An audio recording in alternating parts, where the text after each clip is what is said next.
Hello, everybody, and welcome to a Slice of Gaming podcast for September 26, 2025. I am your host, the Uncharted Wolf, and I am joined today by two very special guests. I am joined by my man, Bop. Hello. I was a bit bummed that Devin Pritchard couldn't come on today, but I was able to last second slide in here and make sure we still had a crew to talk about games. Bop, I love the bit, but also it makes us look bad as if like we're booking these high stakes interviews and they always ghost us. Yeah, but we're getting feet in the door, Yeah, you know what? That's fair. It's like they know who we are now. I like to imagine like me DMing Phil Spencer on Twitter. It's like, can you come on my podcast? And he's like, yeah, sure. It's like, I'm not going on that. It's like, oh no, crisis! Like I gotta cancel on you guys. Sorry. One of us needs to get like deathly ill and have our Make-A-Wish be one of these executives come on our podcast. I think that's the only solution here. I think the one to take that plunge is Jack. He is in the UK. It is the most believable that he would get deathly ill. We're also joined. But then we'd have to get like Jim Ryan or some European, and I don't want that. Like, no, but you get to ask who you want. You think Jack's gonna ask for Jim? But they're gonna be he's gonna be like, oh, I want Reggie, and they're like, the best we could do is Herman Holst. Like, That'd be so funny if Make-A-Wish is just like, you don't get Reggie, you get Herman. As if like Reggie's retired, but it's like, no, bitch, you're getting Herman.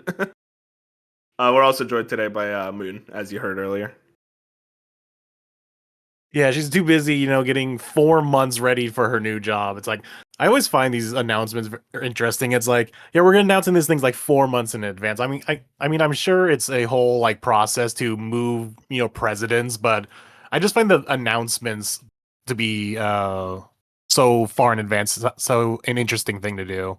It's like, why not just like a month out? Like, why does the public need to know 4 months in advance? It's just a business thing. I mean, this is the type of thing that would leak, so they might as well just say it now to avoid the leaks. Like if Phil Spencer retires, they're going to say that months in advance because they want to make sure that, that word doesn't get leaked out and everyone starts talking about it.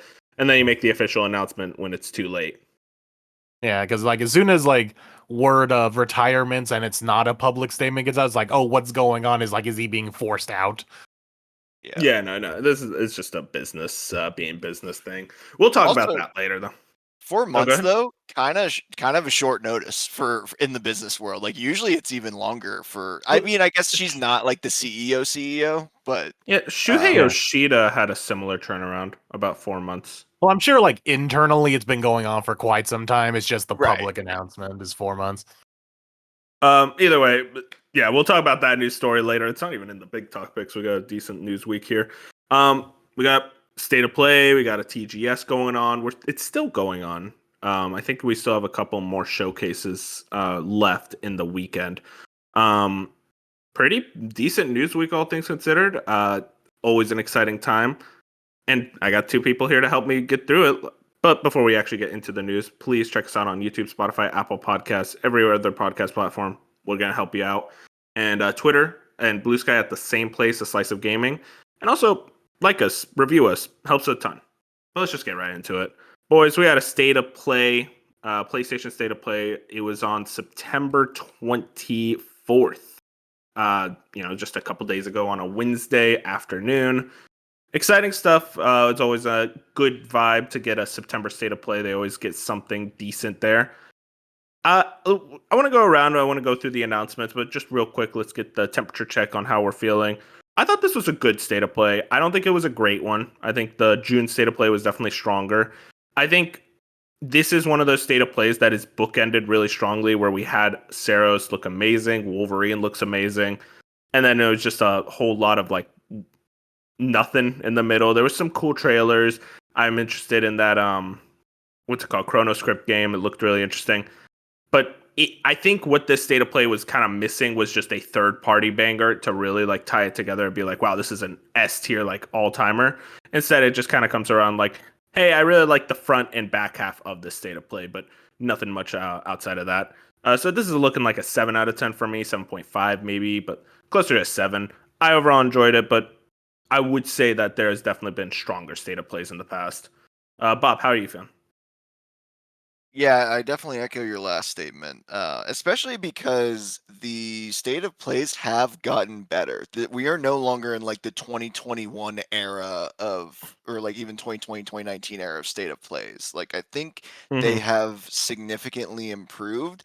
That being said, I think this one did take a step back. I'd give it a 5. I think it's right in the middle where it's like, it was. I'm glad we saw Saros. I thought it looked great. I'm glad we got a date.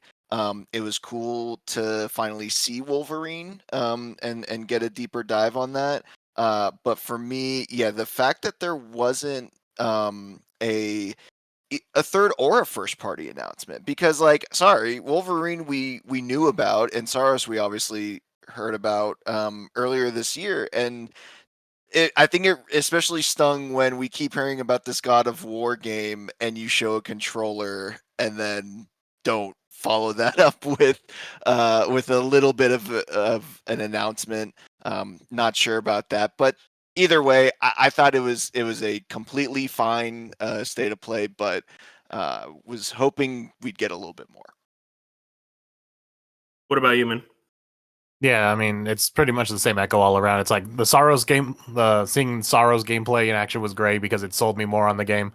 It was nice to see Wolverine, even though it's not.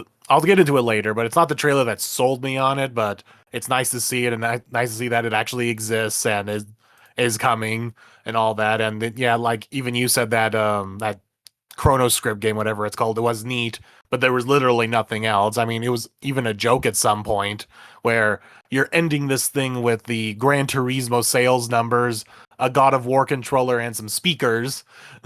Like the definition of padding. So, and as you guys said, it's um the way that they almost there was no big third party showing. There was no new announcement of a first party. It was all stuff that we already knew. But granted, you can almost call Wolverine a re-reveal in a way. Like they probably almost want you to believe that's like Wolverine technically is a showing because it was more than just a CGI teaser. So I bet you if you asked them, someone at Sony would say that just to try to be like, technically you got a new first party showing. But yeah, it's very middling for me. Just because Saros did get an actual release date, this has become a pet peeve of mine, but not just Sony, but all companies. It's like if you actually put not physical dates, but like specific dates in your showcases for me now, you get an automatic like upgrade of a grade for me. So the fact we got like specific dates of Sorrows and even Halloween for some reason, and I think there was Year like out, baby. a year out, and I think something else got like a specific release date like that. This automatically like Almost. gave it from like a minus to a plus grade for me. So I'll give this like a C plus B minus kind of grade showcase. I do wish the Sorrows showcase was a bit longer because it's like this is your big first party game going into the new year. Like this is March, and so it's like your next big thing after Yote, and it had like the shortest presentation, and yet Wolverine had a longer presentation, and yet it was all just kind of cutscene. It was like no raw gameplay. So I would find that kind of interesting, unless you're. Oh wait, did they say they were having like a Sorrows? Like state Saros of play definitely later had. on? I don't think so. Saros definitely had more gaplay than Wolverine. That was Well, I like mean, it had 5 minutes. gameplay, but it was very short. We That's had what I'm 5 minutes of Saros, and it was 2 minutes of Wolverine. didn't feel like Yeah, it. It felt like the they, Saros gameplay no, went by they real didn't quick. talk about Wolverine for 2 minutes. Well, yeah, was- they talked about it longer, but Wolverine, like the actual trailer. I think that's what he's saying though, is that it felt like we got a deeper dive in like the like Yeah, but making like of I don't count that as like a trailer per se. That's just them talking about the game. I mean, Yeah, I think it's just devs PlayStation views talking. that as like extra stuff. I mean, Marvel Tokon was the same way.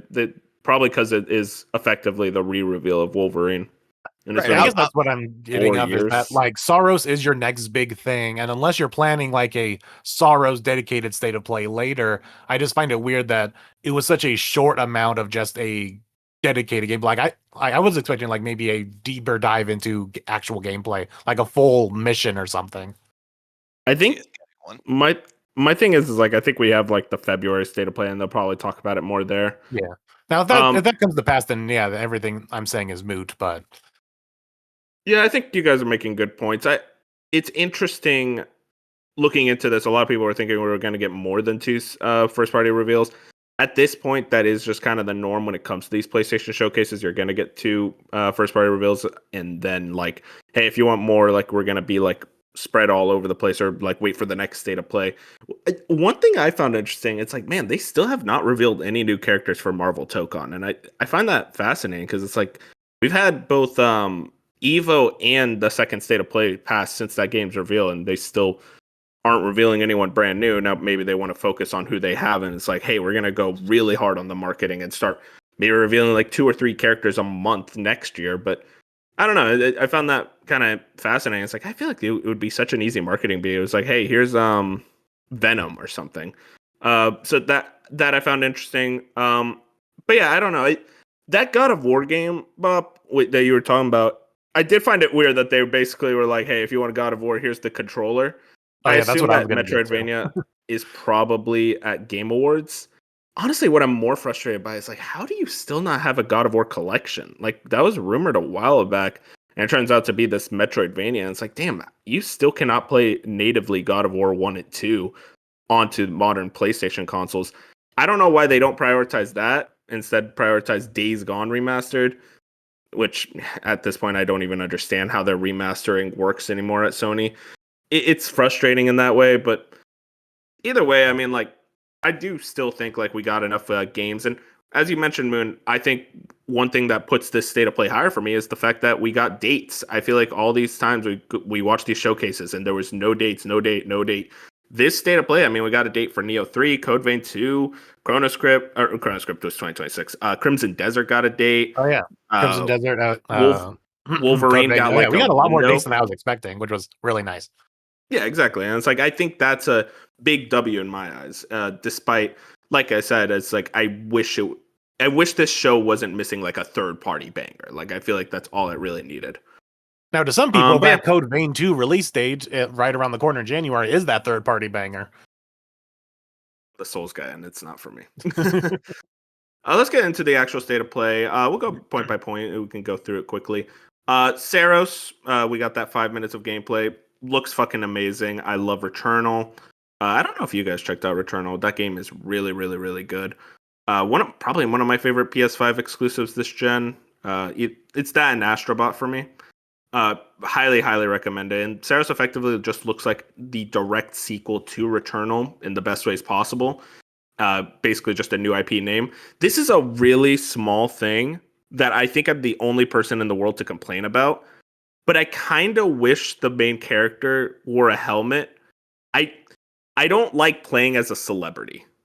It's a very weird thing, but like it's like in Death Stranding. I don't like playing Norman Reedus. I wish that I could put on a helmet and not even, because it just takes me out of the experience. But otherwise, I think the game looks awesome. I think it's going to be a banger, and the fact that we got that March 20th date gets me very, very excited. I mean, it's just funny to that point. Now that you're saying it, it's like, yeah, this guy's, going through these crazy environments and, on the brink of death, and he doesn't have any protection for his head. Like, is it just like, well, I'm gonna die anyway if I take any shots to the head, so what's the point of a helmet? Like, yeah, really. It's weird because Celine wore a helmet in Returnal. That's why it's almost like they're like, well, look, guys, we got a celebrity. We want you to see this guy. It's such a like non-point, but it always bothers me. Were you able to customize her outfit in Returnal? No, I don't think so. Okay, and maybe well, I don't know. I'd be down for some customization. Yeah, just at the very least, like just new helmets and whatnot. Yeah. Mess around with armor.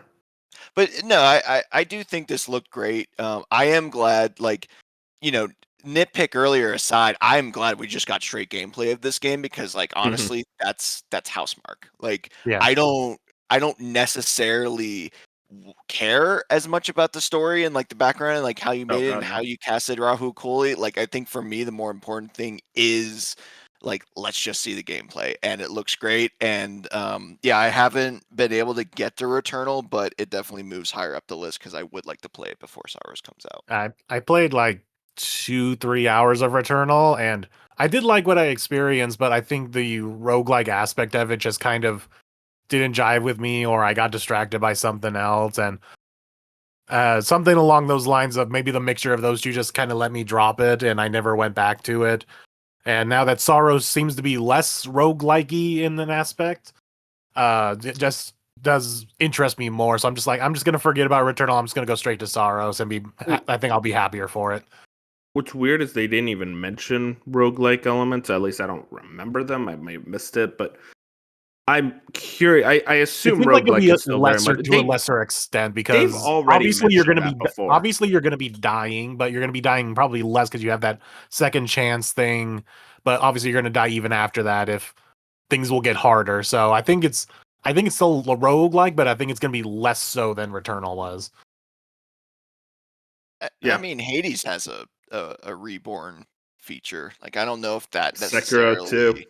Yeah, like I don't know if that necessarily would make it, but I would hope they're doing something to kind of like throw some flair on the genre. They mentioned before they wanted to add more permanent upgrades, like Hades. So I think that's gonna help make the run to run flow work a lot better. And I Yeah, do think that's part of it because the whole tagline is come back stronger. So I think permanent upgrades is a part of the whole shtick. Exactly. Can't wait.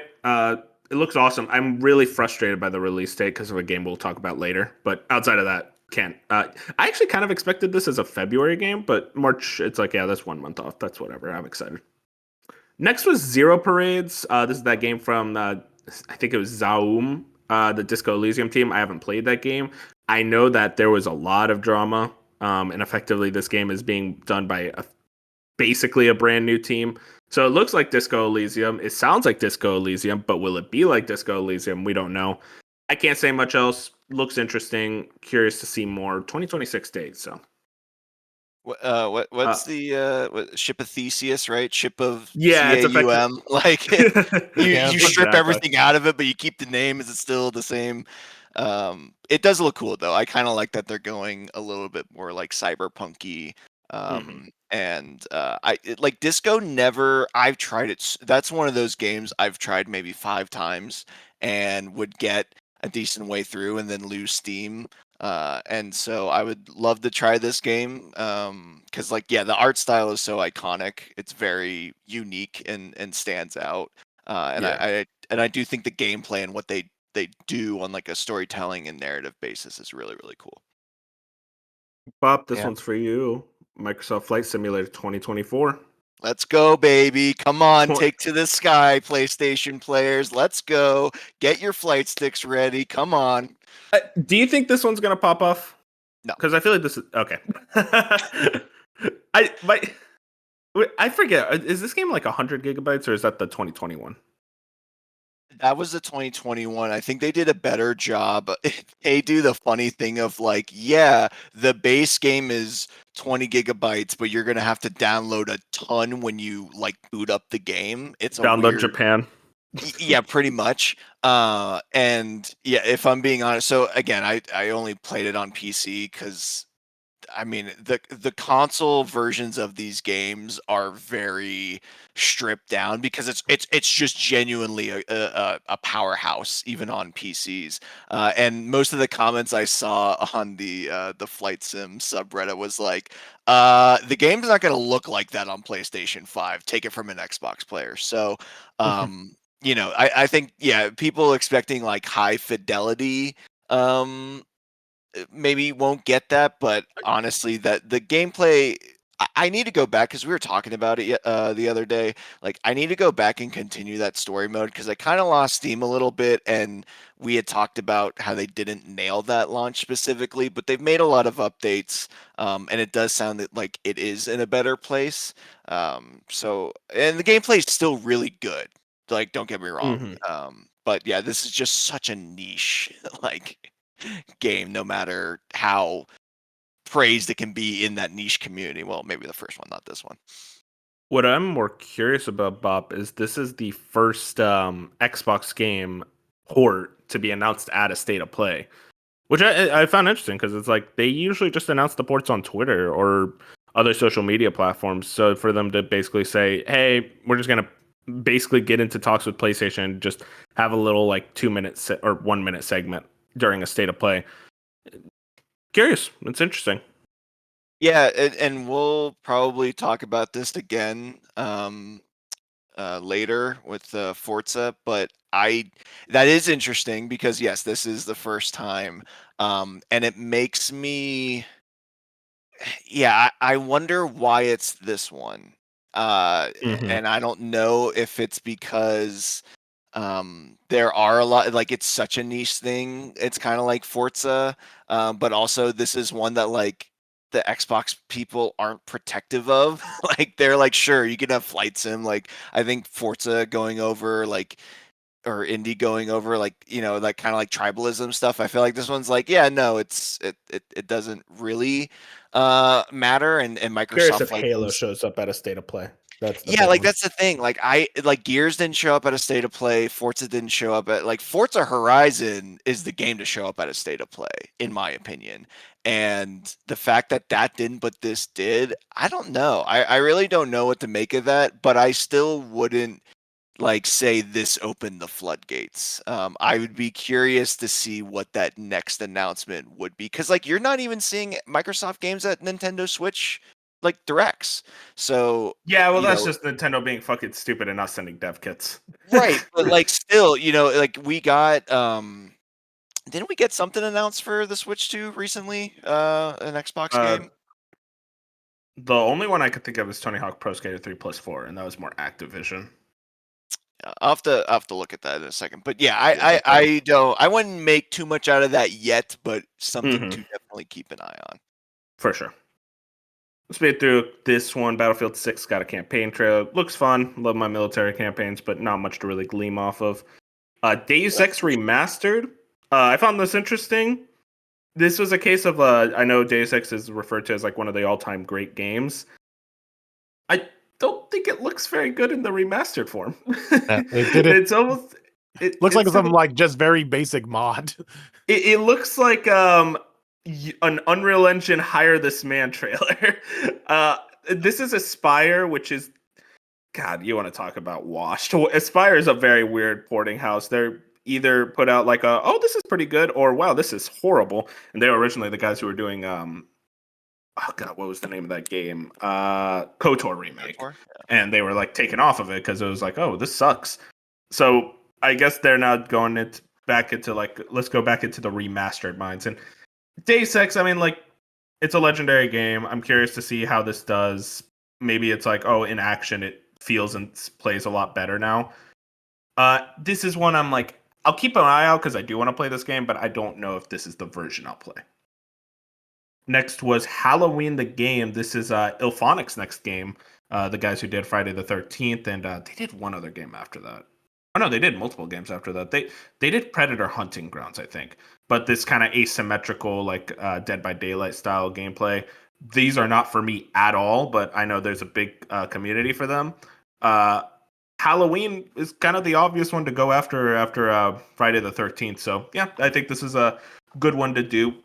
It dated a year after release, which is very funny. Kings. Which I forget. It was September. Yeah, it was literally September 8th. Yeah, so very weird.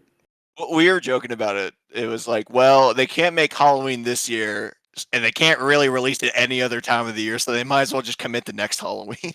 Exactly. Next is Last Epoch Orobis. Not much to say there. Then it's Seven Deadly Sins Origin. Not much to say there. It's just a gacha game based off, let me just be real, a pretty crappy anime. So not really. I'm so much to glad say for this to release just so it can stop being at every presentation. I swear it's been at every single one the past like 4 presentations. Yeah, seriously. Then we got Sonic Racing Crossworlds, showcase of the Mega Man DLC pack. Looks awesome. Love Mega Man. This is a sale game for me. I'm checking this out when it's like $30, but cannot When wait. the Mega Man Love DLC is Mega out Man. in basically like February next year, then they'll be on a decent sale. Yeah, it's early 2026 for the Mega Man stuff, and they basically are doing like a new character every month for the next few months. So pretty interesting rollout. But yeah, it looks awesome. Neo 3 got a trailer. I'll be honest, a pretty bad trailer, but it was one of those trailers where it's like, we're gonna focus on the story. It's like no one plays Neo for the story. Like, you guys gotta be real with yourselves here. But it did get the release date, which leaked a couple days beforehand, February 6, 2026. Exciting stuff. I really like Neo. I'm curious to see more of it, but not much to say off of that. pretty bad showcase in my opinion. And then immediately after they showed Dynasty Warriors 3 Complete Edition Remastered. I thought it was random that they were doing 3, and then you talk to Dynasty Warrior fans, they're like, no, this is the actual GOAT of the franchise. And it looks to be a pretty substantial remaster. So shout outs to that. My thing with these Muso games is that I was talking with a friend about this. It's like I am so down for Muso games if they were like once every 2 years, but there's like 2 every year. So it's just a cadence where it's like I get tired of them really quickly. But I'm curious to see more about that. Code Vein 2, sequel to the Souls-like from like 2017, the anime Souls-like. First game was kind of middling. I don't really expect too much out of this one. As a Souls fan, I'm just like, this is like the point where I'm like, okay, we're getting too many at this point. Then they did like a quick trailer for Final Fantasy Tactics, which is weird considering it's coming out in a few days, but hey, shout outs to that. Then Let It Die Inferno, which is a new Let It Die game, which is Suda51 and the team over at Grasshopper. I don't know too much about Let It Die. I don't think I know anyone that knows too much about Let It Die, but the people who say they played it, they're like, it's fun. And then the second one was kind of whatever. Curious what this third one's all about. Didn't really look too appealing in my eyes, but maybe I'm just being rude. But after all that, we get to Chronoscript: The Endless End. Bad title, but really cool looking game. The way they talked about this, it seems to be like a Metroidvania, hand-drawn aesthetic, kind of. I'm into it. I'm curious to see more about it, but no date and a really bad name. But yeah, I'm into this one. This one's published by Shueisha too, which I found fascinating. It's interesting. It's like hopefully it's a better Plucky Squire than Plucky Squire was, because it's all about like jumping out of the book and using like the meta-ness of being a story. So hopefully it's interesting. Yeah, conceptually it's really cool. I'm down for it. But the art style does seem very busy. Like it was hard to like focus on things. Yeah, I felt that too. But I hope it's a case where it's like, hey, when we clean this up, it's gonna look way better. Next, we got a trailer for Crimson Desert, a game I'm very, very excited for. But this is what I was referring to earlier, where it's March 19th, 2026. So I'm glad to get a date for this game, a day before Saros, which is just rough because these are like 2 of my most anticipated games next year. But great trailer. Cannot fucking wait for this game. It looks absolutely spectacular. I still refuse to believe this game is real. Hey, man, it's coming. That's why I'm more focused on Saros. Like Saros actually looks like a real game, so like I'll focus on Saros. And then if Crimson Desert actually comes out and actually lives up to the expectations that they've been promising, cool. I felt that for Crimson Desert, and then people were actually playing it. It's like, no, it's very real. It's like, holy shit. It's the game that does everything. I'm very curious to see more about it.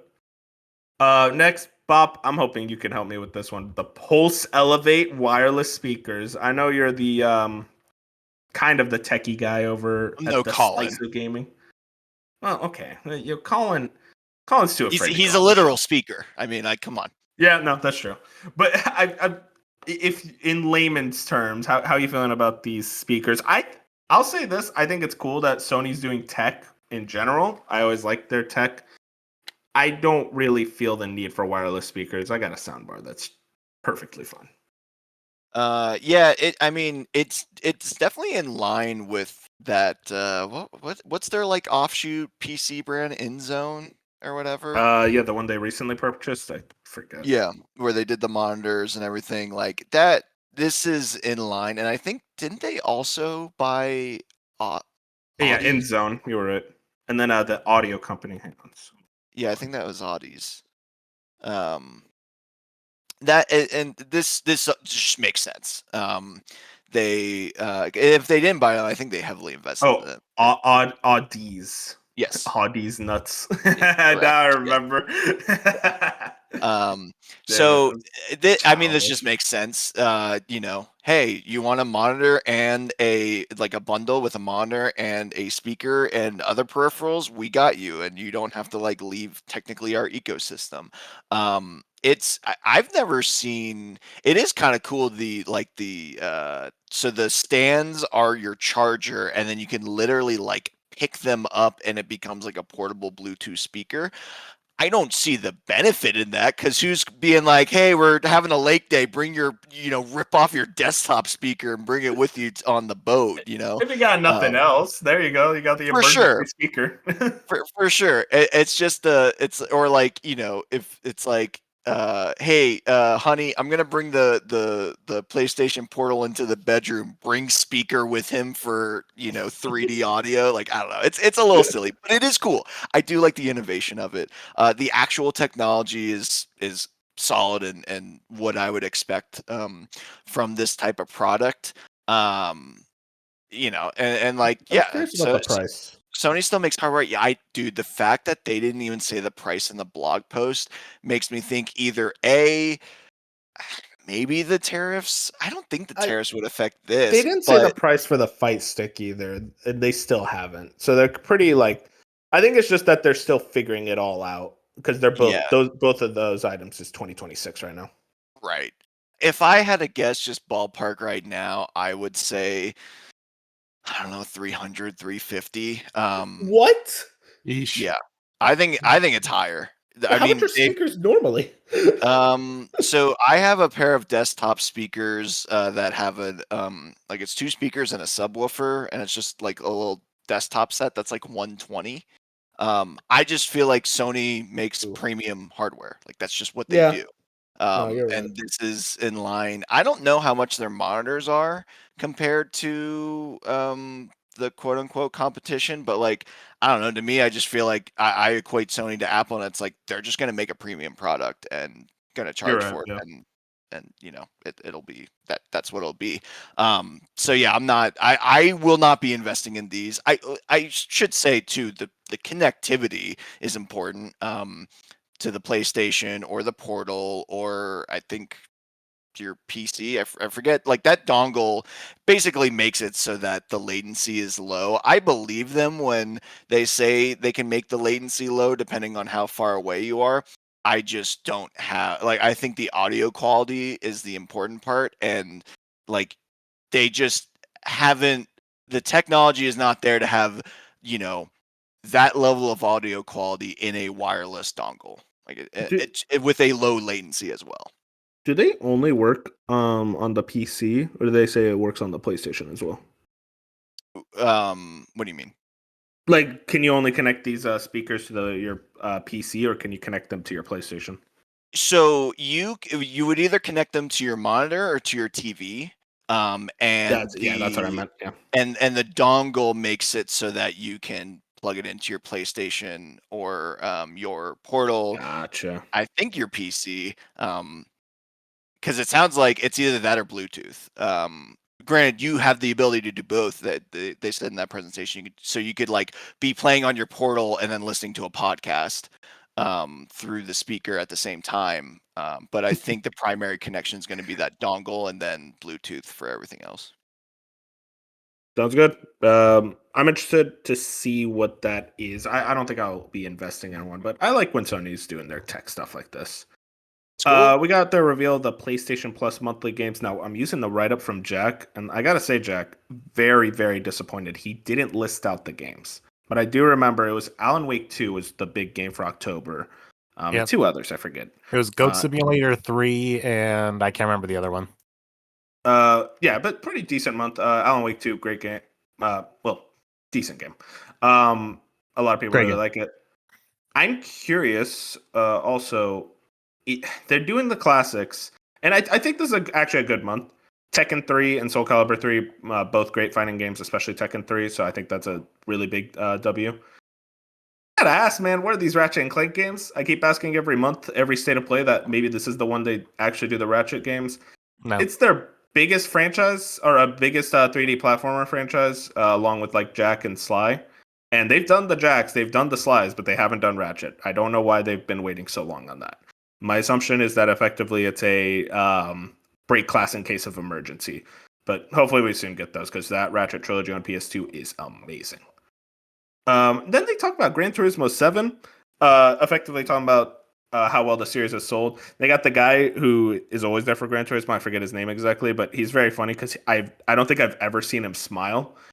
And he basically outlines that there will be a big update for Gran Turismo 7 in December. I feel like Gran Turismo is one of those franchises that's like it's a storied PlayStation franchise, a very important one. It's unfortunately kind of had its lunch eaten by Forza, and especially, Forza now on PlayStation, it makes Gran Turismo look bad. I'm hoping maybe this update is like what people need. The problem with 7 was that people really like Gran Turismo 7, but the microtransactions were really, really, really bad. So I'm hoping like maybe they can get back into the lab for Gran Turismo 8. It's like, wait, no, actually we can put out a banger. But also those games take forever, so we probably won't see Gran Turismo 8 until PS6. Curious to see more about that though. Then we got that God of War controller, as Bob outlined. I gotta say, this controller sucks. It's really boring. It's literally just white, and then there's a red streak. Not even in the middle. The red streak is on the button side. Well, yeah, because that's where his eye would be on the face. Yeah, but like I feel like you want the thing to be in the middle. And even then, at least have like the God of War like symbol, like the Omega symbol in the middle. I don't know. It's such a like bland controller. The fact that they at outset with and we really thought it was gonna go right into the God of War game or like some type of collection. I don't know. Really weird placement in my opinion. But hey, if you're into that controller, there you go. But it all comes down to the last announcement, Marvel's Wolverine Fall 2026 release window. We got a good 2-minute gameplay trailer, and then we got about 5 minutes of the devs talking about the game, introducing the main voice actor for Wolverine, all that good stuff. I've been very skeptical about this game. I've been like, I don't really care about Wolverine. I don't think this is going to be that interesting. I gotta say, Insomniac showed out. I think this game looks fucking amazing. I cannot wait. I gotta say, Wolverine, I disrespected you. Maybe Wolverine's kind of a badass because this is exactly what it needed to be. It's gory, it's bloody, it's slashing, it's slicing. It looks fucking awesome. This is exactly what I wanted. It is effectively just a brutal, fun action looking game. It doesn't look open world, which I'm very happy about. I think this game makes more sense to be linear. All these different locations, like in Canada, we get Neon Japan. Super into it. I think it's going to be a banger. And also the Wolverine voice performance is very strong, especially ending the trailer with I am Wolverine. Like, come on, that's pretty raw. Super hyped. God bless him. Definitely one of my most anticipated games for next year. And I'm glad we got a release, like, window, especially. Like, not even just like, 2026. It's like, no, fall 2026. It's like, there you go. There's a big fall game for next year. I guess we could start on my downer side. I don't even really want to count it as a downer, but more like it's hard to describe, but I'll say that it's like it's cool and I'm still interested in the game, but it's more like it's what I anticipated, I guess. I see people like blown away at what they show, but I'm like, this is exactly what I imagined. Like you told me Insomniac's making a Wolverine game. Yeah, this is exactly what I imagined it would look like. So nothing here surprised me, except maybe it's a bit more bloodier than I anticipated. That's really the only shocking thing that I took from this. But I do like that they did specify the fall, which is nice. So we're not wondering like how it was with Spider-Man 2. Like, when is this game coming out?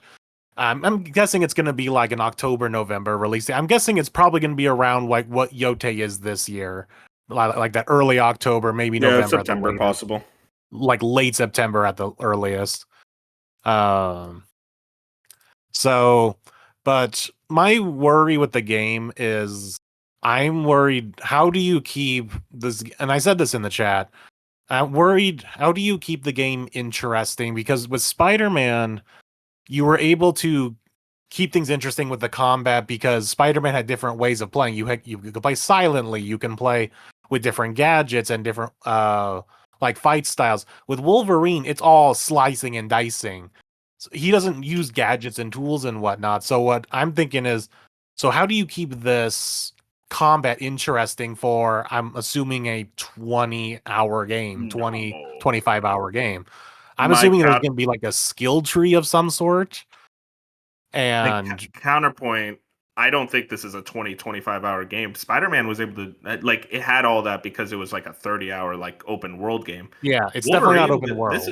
This is like 12 to 15 hours. Like, I doubt it gets that long. And this is the type of combat system that is able to engage you for the exact amount of time that I think they've shown. Yeah. So I don't know. And if it is on that shorter end, that's gonna also make me question, like, oh, okay, that's gonna be a tough $70 game to swallow if it's more like in the 15 to 20 hour range. 15 to 20 hours is pretty good for $70. Yeah. I don't It's a know. good game. Yeah. Pop, what do you I think? don't know. I've just gotten real stingy over the years.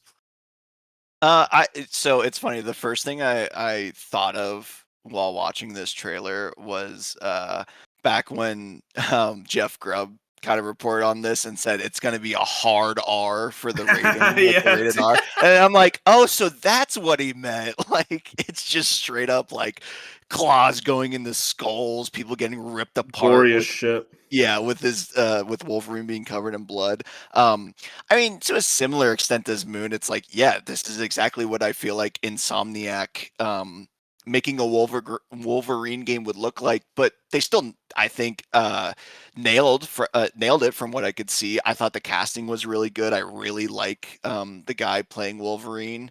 I forget his name off the top of my head, but I think Yeah, he's Sam. I forgot. he's doing a great job. And then I just feel like Insomniac, there's a surprise coming with this game. It's because it's like, okay, it looks like it's either going to be more linear or even open zone. Yeah. I think open zone's probably going to be it. Like you're going to have like your Canada area, your Japan area, and Right. stuff like that. And It's, I just Liam McCantry is the yes. voice. Yes, shout out Liam. I just feel like, and you know, we saw very tailored gameplay. We didn't see just like like Saros. We saw the UI and like legit like Yeah, this is that's what what you're I'm gonna waiting play. for. And with Wolverine, we haven't seen that yet. We haven't seen a lot yet, but still, from what we saw, I'm impressed with it. I really like it. I think it's gonna be great, but it's almost like not that it's too safe, it's just like they're hiding something. There is something here that I feel like when Spider-Man first came out, like did we know we were gonna play as Mary Jane and and did we play as Miles in the first We one? didn't know about. I think Mary Miles was like Jane.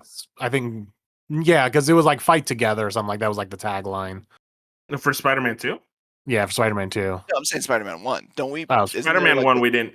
No. Spider-Man 1 we saw Miles in a trailer, but like it wasn't like we saw like gameplay of Miles or Mary Jane. right. So I don't know what that could mean. I just feel like there's something and this is just complete conjecture in my head that I am now building up to be ready to disappoint myself. I just feel like they're hiding something really cool with this game. Yeah. And Oh, I'm curious to sure. see what that's I'm gonna sure be. there's going to be something cool. I'm not doubting like Insomniac games. I'm not doubting it's going to be a big cool game. I'm just more like this announcement of just this is the game we're seeing as of right now is just not doing much for me. I think it's just more like I know it's more than a year away. Like this is most likely an October game, so that's clearly it's 12 months away, and I'm just like, okay, we'll get there when we get there. Yeah, this is.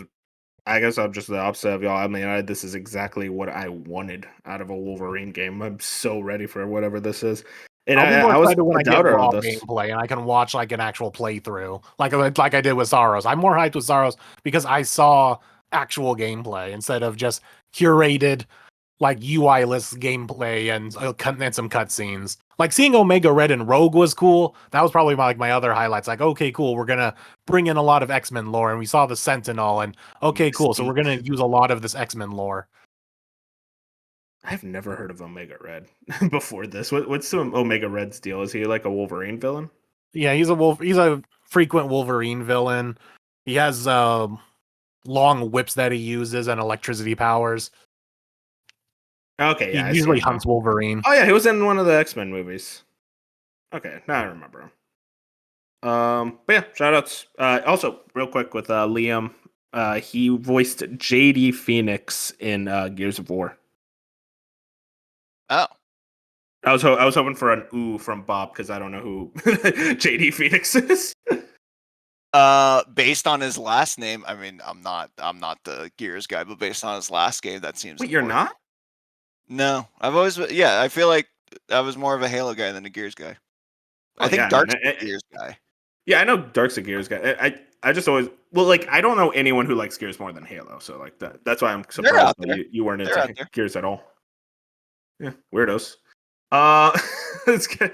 But yeah, that's the state of play. Definitely Wolverine was the one that like comes out as like, okay, this really, I don't saves it is a way I would say. It's like this was like the big like what I needed to see was like it was about time. It had been 4 years since the last show of Wolverine. Let's get over to the world of Xbox and the world of Okay, hold on though. Tokyo. We should talk about the breaking news first. Oh, This shit. is I was gonna this save is it for later. this is way bigger than the other showcases in my opinion. Okay. We Oh can yeah, I talk mean the about Xbox this. showcase was pretty much nothing. So yeah. Yeah, I mean that's why I was going to talk about it real quick, but yeah, no, we can talk about this breaking news real quick. We just got this. EA is nearing a $50 billion deal to go private, according to the Wall Street Journal. The deal would likely be the largest leveraged buyout of all time, and reportedly includes private equity investors like Silver Lake and Saudi Arabia's PIF. Which is their I public mean, investment that's fund. yeah, of course. That's a pretty big deal. Shinobi put that out, by the way. There's effectively EA going from a public company to a private company, so they're not going to be under the whims of investors and shareholders. What's interesting, though, is the fact that it seems like Saudi Arabia is involved, which is never really a good sign, in my opinion. I don't want any government involved in video games, especially not like the Saudi Arabia or a China or like Tencent type joint. I, I don't know how to feel about this right now. This is one of those things that I'm like, I would like a better grasp at what this deal is actually going to be looking like. Right now, it seems like the specifics aren't exactly on the table. It's possible this deal doesn't even go through. I'm curious what this means for EA moving forward, though. Yeah, I hate this. Okay. This Okay. is I I mean, don't know if it yes. was good or bad. I'll be honest. I don't, because like sure, you're EA when they are a publicly traded company, they are appeasing shareholders more so than necessarily like making good games. And that's when you're worried about when the concern is more about Ultimate Team and like their microtransactions. That being said, I don't love that. Like, granted, I don't know what company could have bought them out to go private and it would have been a good thing, but this being the largest leveraged buyout ever at 50 billion. I mean, that's close to, Activision Blizzard money, and before that no one came even close to that level of a buyout. Yeah. And, Microsoft's still publicly traded, right? And this is to go private to where they can do whatever they want because they own the company. And sure, you can get I don't want to sound too fear-mongering in that point, but like I don't love that. There's the funny thing too is like obviously EA Sports FC is the picture they put up on the Wall Street Journal article, and there's a lot of corruption in FIFA there. And this just Mhm. it just kind of like strikes the like part of my brain where it's like I don't love the politics that are going to come out of this that they can now control. I think it just goes into more of a political argument than a video game argument. But Can I hit like, you with a counterpoint? sure. Real quick. Do you think them not answering to shareholders means they have a lot more freedom to do what they're able to do and allow better games and more games to come out of it rather than just, oh, well, the shareholders say don't focus on stuff like Dead Space, focus on the major money makers and, focus on like the quarterly reports above all else? In an ideal world, yes. However, as of right now, so the Savvy Games Group, which was established in 2021 by Saudi Arabia's public investment fund, who has The invested goats, man. they invested $1 billion in Embracer Group, and they have a SNK. couple of and they have a couple of other products. Really, all they have right now that they actually own is like Pokemon Go and the Monster Hunter games and stuff. Mm. I just feel like they are. It's still going to be like they don't seem the type to just be like, oh, we bought them because we wanted to give them creative freedom. I think they bought them because, oh, everyone plays FIFA, everyone plays Madden, everyone plays college football. Let's continue to, I don't think we're going to actually make these games better. I think we just want to own them, and we have the money to do so. And this would be a great investment, as we've seen, in the nicest way possible. I think the term is like not whitewashing, but sports washing is for like the Live Golf League and everything, to try and like normalize some of the and like I know a lot of Middle Eastern, not necessarily government. Careful, Bob, careful. No, but like with the like they own Premier League teams, right? Like soccer teams. No, like it's heavily corrupted over there when it comes to sports. Right. So it's like it's just more and more investment, and those like tentacles keep growing into more and more things. And again, I don't mean to sound fear mongering. I just don't see them buying EA. They're essentially, that's what they're doing, is they're buying EA and then taking them back off the public market, so that they can do whatever they want with them. And it just sounds like, hey, make more deals, and like it's just going to be more of a hyper focused investment than letting the public source that investment. I just I get the fear. That's the thing. We're so early into it. We don't know what the real like stakes of all of this is. We just basically know the headline. Hey, EA is looking to go private. Saudi Arabia is somewhat involved. I'm curious to see how involved they are. If they very much are like, no, we want like a big stake into what the private business of EA. Who knows? It's just right now we're in like the very like, here's just the headline. I get your fear of what this could lead to, though. Well, it's just like, I mean, the headline is they're buying them out to take them off the market. Like, that's not a, hey, we're investing in these guys and we're going to continue. It's not like a Tencent or one of the other ones where they're like, hey, we're giving you money to, continue your development and everything. It's like, no, we are taking everything and taking you, like, we are now, it's like the opposite of usually what happens, right? Like when Ubisoft was like, hey, we're going to go public, like they're like, no, we're taking this under our wing or our umbrella. And what that means, I don't know. I can't imagine, the best, like you said, best case scenario, they stay out of everything and maybe they give them a little more leeway or creative freedom on things. I just don't see how this continues to be more like ads in games and more microtransactions and more focus on that stuff. But I will gladly take that L if that happens. Alrighty. Well, shout outs Saudi Arabia. Shout outs EA. Shout outs. I'm curious to see where that goes. I mean, we literally just got the news like as we were recording. Let's move into the Xbox TGS show. As Moon said, like I assumedly it was kind of a nothing burger. I didn't watch it, but really the big announcement was the Forza Horizon 6. So anything you guys want to shout out before we get into Forza? No. Yeah, I mean, I didn't watch it because it was at like 5 or 4, Fake middle fan. of the night. It's just Fake fan. absolutely fake fan. It sounds like the Monster Hunter Stories games are coming to Xbox. That's cool. Shout out. Shout out. Was happy about that. Fatal Frame 2. That didn't even register to me. Like I thought they already were. I was like, oh yeah, they are, aren't they? I love this headline. Microsoft Flight Simulator 2024 Japan. DLC? They added it? What does that mean? I think it's because what'll happen is they have they don't actually go in and hand detail areas.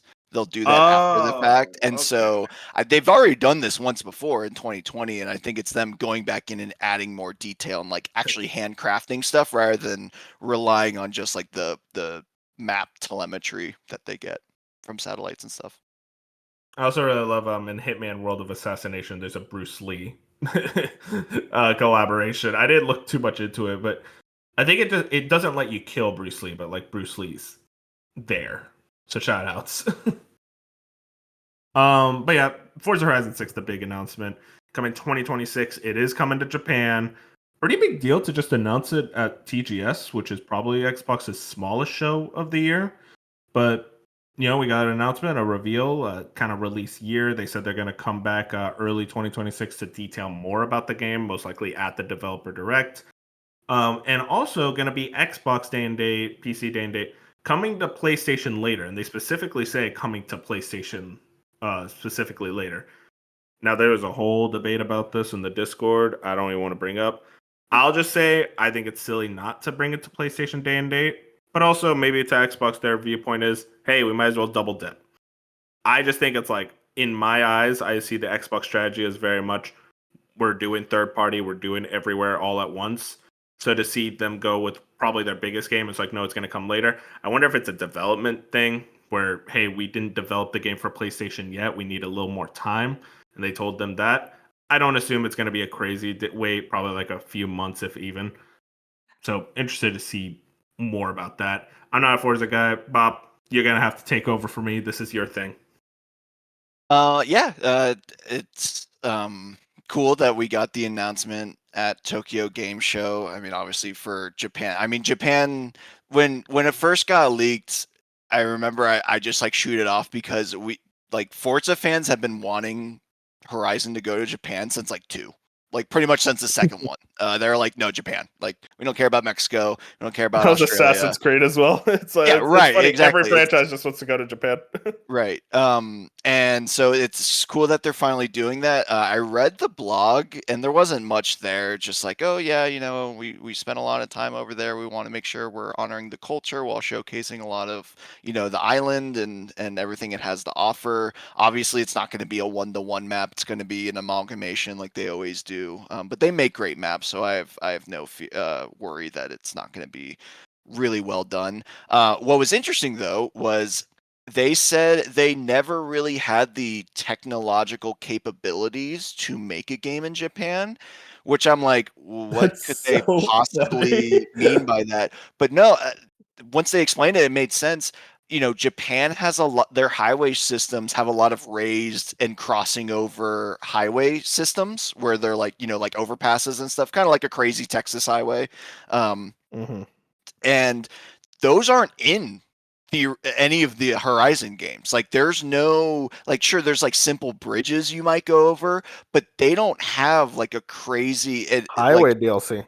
Yeah, well, but so they said by working on the Hot Wheels DLC, that was able to give them the ability to go and build out these kind of like rampways that sit on top of other terrain and not mess with everything. And I never really thought about that, but it made sense. I was like, yeah, this isn't something they've messed with much. And I'm glad they waited for them to get better at that before they took a stab at Japan, because that's definitely going to like their highway system is well renowned for I mean, we even saw it earlier this year with Tokyo Extreme Racer. Like it's just there are games just dedicated to the highway system in Japan. But anyway, really excited about it. As far as the PlayStation announcement, I think to just keep it brief, I think the news in the last couple of years has made it very easy for people to put the cart in front of the horse as far as like, yeah, Xbox is heading towards third party and everything's just going to be day and date. And like, they clearly don't give a care about their consoles. All true. That doesn't mean it's just going to, it's clearly not a rip the Band-Aid moment off for them. They are going to continue to at least try and cater to their ecosystem. They're still trying to invest in that ecosystem. And for me, in an age where the one thing Microsoft cares about clearly is profits, if they found it in their most if the biggest financial incentive was to release it everywhere day one, they would have done that, no question. I think they really do leverage. I mean, you call it double dip. I call it two tails, where they don't want one big game to make all their money on day one and then very mediocre returns going forward past that. They want long tails. I mean, you think about Sea of Thieves, you think about Grounded, you think about their like long lasting multiplayer games where they they succeed in those regards. I mean, Sea of Thieves to this day, to Rare's detriment, is still a huge moneymaker for them. And I think they value that like long profits over time rather than just like cashing in on day one with a launch everywhere, because clearly, especially with like Activision and like Call of Duty and stuff, it's like the year over year metrics matter just as much as like what you did this year. Because like if you made $100 million on Forza this year, they're gonna ask Playground and Turn 10 why you didn't make $100 million next year. But if you have 50 million this year and then 50 million next year, it's like, okay, well that's more rationalized. So and like PlayStation showing up for these games, whether they wait or not. I mean, Indie topped the charts, Forza topped the charts, Sea of Thieves topped the charts. So clearly they're still there. They're willing to wait for them, just like Xbox and PC gamers are willing to wait for PlayStation games. So I don't know. I don't. I just really think, yes, eventually we will probably get to a world where everything is day and date. Just don't think that's happening anytime soon. And I don't think Fable will be day and date either. Yeah, I'm curious about Fable, especially. I feel like that's a game that would benefit from being everywhere, but like you said, I wonder if it's a strategy thing. They're still trying to figure it out because there seems to be a lot of confusion, especially back in 2024 was the big like 4 games coming to other platforms joint. So it's been a while since then, and I think they are still trying to figure out how to maneuver through this kind of third party, first party weird mix that they're at. I don't doubt that Fable does come to PlayStation, and especially I don't doubt that it comes day and date. But also, I mean, who knows what I think? At this point, it's kind of hard to predict Xbox and their business strategies. It's just that I look at it, especially with like the console prices raising yet again last week. I just don't think they're prioritizing the console at all anymore, and I think they're prioritizing the ecosystem and effectively the game's profits. Yeah, and that's why I think like you're kind of leaving profits on the table by not immediately coming to PlayStation. No, that makes even more sense than to do the whole two-end system. Then it's like you get the profits from your launch on PC and Xbox ecosystems, and then once the game settles, it's like it's a well-renowned game and people like it, and then you get all the PlayStation people on the second wind. It's the whole second wind of, well, now you, and we clearly saw it when the Forza games came over, when Indie came over. Like these games sell on PlayStation when they come over, so it's a whole second boost of profit. Yeah, I'm just curious if they sell as well as they would have if they were day and date, because I know a lot of people who just outright who buy it on the other platform. But at the end of the day, it's like it's hard to really know for sure. That's why I was like hoping to see Forza come to PlayStation, because I really wanted to see that data of how well like a multi-platform Forza would be day and date. But hey, I mean, like you said, it's like it's going to come to the other platforms and it's going to sell just as well. But that's it for Xbox at TGS. Let's talk about Kojima. He had his old presentation, I think a day before TGS officially started, even. And we got a lot more out of this presentation than I thought we would.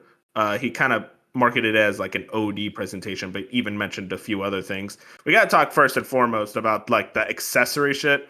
So he's working with a sake company to put out a new sake, Kojima branded sake. So if you taste it, you taste like Kojima, which I'm really hyped for. And I think a cologne as well. And also there's a Kojima credit card. He's partnering with a specific bank. Let me tell you, Kojima's just doing side quests at this point. God bless him, because he's like 63 at this point. He's like, you know what? I want to do it. I want to see if I can do it. And he goes ahead and does it. I don't think there's really much in the market for this stuff, but he's like, I don't care how the market thinks. I care about what I think, and I just want to make a fucking credit card. Fuck it. I really like that type of shit. But more importantly, Kojima reveals a trailer for OD. Andy Robinson at VGC has this bold, unique, and unmistakably Kojima. Kojima Productions reveals new look at Xbox published OD.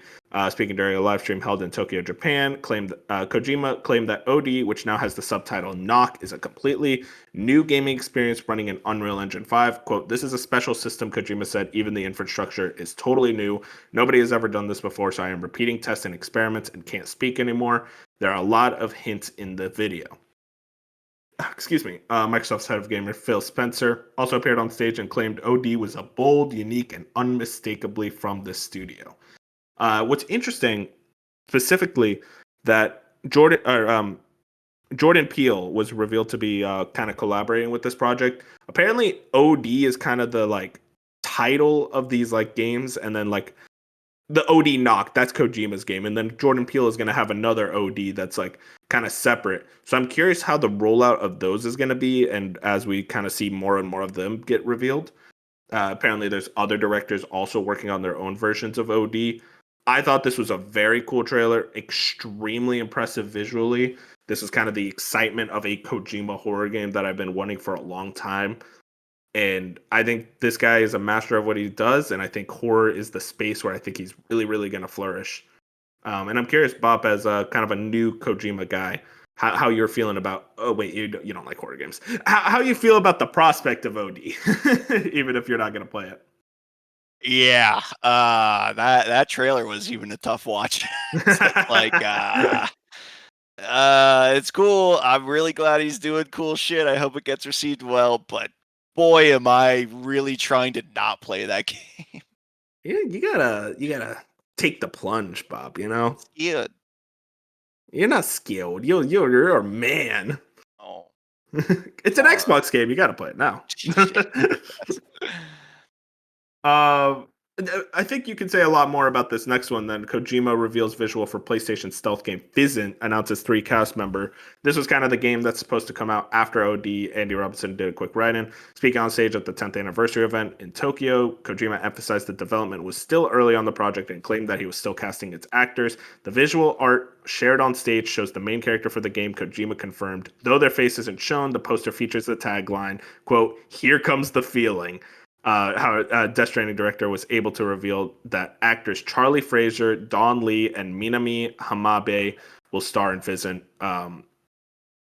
Listen, I know this is just like a poster. I felt something.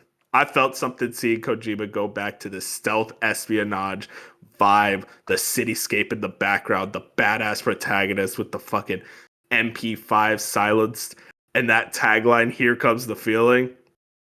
I'm in. I'm so in. I know it's going to be a while, but I cannot fucking wait. And also the theories, there's been theories that the protagonist is supposed to be Robert Pattinson. Oh my God. I would lose my shit if Robert Pattinson was the protagonist for this game, because that is so just immediately on the offset cool, because Robert Pattinson is a beast. A Kojima game starring Robert Pattinson is like a fucking dream come true, especially stealth espionage action. I need this game in my life. Not going to get it for a while, though, but just here comes the feeling, man. I've been saying that to myself all the time. It's like, oh yeah, here comes the feeling. I'm so ready. Yeah, it just goes to show, dude, like we just don't have many rock stars in the video game space. Mm-hmm. And yet Kojima is still providing that level of Auteur. yeah, and it's nice. Like I do we need that, and I do appreciate that he is still, still got his fastball, and even though obviously it's still very early and it's just more or less marketing, it does make me excited. And I'm glad that he's still making new projects and getting a solid cast and crew around him, and it's like he still has that touch. Like you can just tell that it's going to be a Kojima-esque Kojima game, and that's very exciting. The last thing here, this is a quickie. Kojima Productions and Niantic Spatial are working on a new AR project. Hideo Kojima has announced that Kojima Productions and Niantic are working on a new augmented reality project. Game was revealed at the end of the Beyond the Strand presentation celebrating Kojima Productions' 10th anniversary, and was introduced with a live-action teaser trailer showing a man wandering around various locations and interacting with the environment. While the project doesn't seem to have a confirmed title yet, the teaser trailer uses the tagline "Move Beyond the Screen" to emphasize that this is a game played outdoors and in real life. This seems to effectively be a kind of Death Stranding-like version of a Pokemon Go that Niantic usually does. Pretty cool, but also not really much to go off of yet. I am interested in kind of Niantic's technology and what they're able to do. Apparently just for video games, but who knows? They could be doing some other stuff with that technology, which is very, very, very valuable information to a lot of these massive tech companies and organizations. But yeah, shout out. It looks pretty interesting. I'm down to see what that is, but it seems to be pretty early right now. But yeah, that was the Kojima presentation. Really cool stuff. A lot more than I thought. Can't stop thinking about that tagline, man. Here comes the feeling. Here comes the Next feeling. up, here comes the feeling. Let's talk about Yakuza. Yakuza Kiwami 3 will include Yakuza 3 Gaiden Dark Ties, a brand new spin-off starring antagonist Mine. Chris Scullion at VGC has this. Dark Ties will be bundled with the upcoming Yakuza Kiwami 3. Yakuza 3 Gaiden Dark Ties will be included with the upcoming Kiwami 3, and players will be able to choose between both games upon booting the software. Dark Ties will be set in Kamurocho. It's going to be released as a set package with Yakuza Kiwami 3 and Yakuza 3 Dark Ties. Studio head Masayoshi Yokoyama said via interpreter. Effectively, this is Yakuza Kiwami 3 has been finally released, and now it's including this brand new kind of side campaign that they were detailing, starring a character from Yakuza 3. I gotta say, RGG, one of the most efficient studios out there. I mean, Virtual Fighter 5, they're also working on. There's that Stranger Than Heaven, they're also doing. And now Yakuza Kiwami 3, and you'd have to imagine probably the next mainline Yakuza. These guys are workhorses. They know what they're doing. They utilize their assets and reuse them perfectly. This is really exciting for the Yakuza fan base. Kiwami 3 is like so far out there from like, I still need to finish 0 and then Kiwami 1 and Kiwami 2 to even think about this. But hey, shout outs to the people who will be interested. You guys, any interest in this one? No. It just reminds me that, hey, that's another Yakuza game I need to play. I have no interest in going through the whole series. Like, I'll just stick with my Like a Dragon soft reboot games, and that's it. Shout out. So let's get into the next one. And we were talking about this earlier, but now we can get to the actual details. Daniel Mott over at Twitter put this out. Nintendo of America announced that Doug Bowser will retire as president and chief operating officer on December 31st, 2025. He will not be replaced by Doug Bowser Jr., but by Devin Pritchard, a 19-year veteran of the video game industry and long-standing member of the NOA leadership team, was the executive vice president of revenue, marketing, and consumer experience. In addition, Satoru Shibata will join NOA as chief executive officer while continuing his roles as managing executive officer and corporate director, member of the board at Nintendo Co. Ltd. We were talking about this earlier. It seems like Doug Bowser will be officially retiring. It is interesting. A lot of people talking about like how long it's been. This is a shorter turnaround than Reggie, but you actually look at the Nintendo of America president's like kind of timeline. Reggie was kind of an anomaly for staying as long as he did.